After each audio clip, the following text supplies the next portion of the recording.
attended the tool session, which was around the Sustainable Development Goal number 15, which was life on land.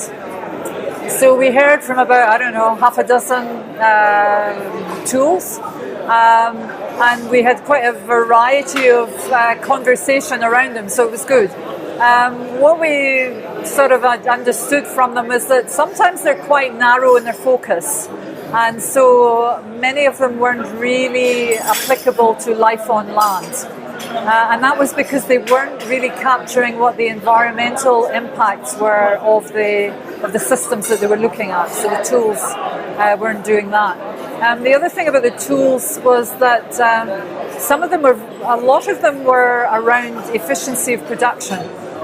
And that's really good because they did identify where you might do some interventions to make the system more efficient. So, for instance, one of the tools was around LEAP, which is almost like looking at life cycle assessment harmonization.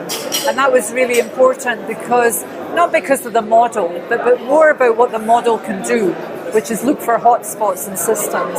And I think that was one of the things that didn't come over so well, was how you use the model and who would use the model. And so there was a bit researchy focused, which is good for a research audience, but for making a difference or a practice change, they're not really that helpful because you need to link the model with the visualization, the extension of information. What was good was some of the models were developed in a participative way, but again, it's more about how you will use the model in a participative way. So those were the key things. The last thing was, where are we going to get the data? A lot of base data is required, and then you need to collect a lot of data.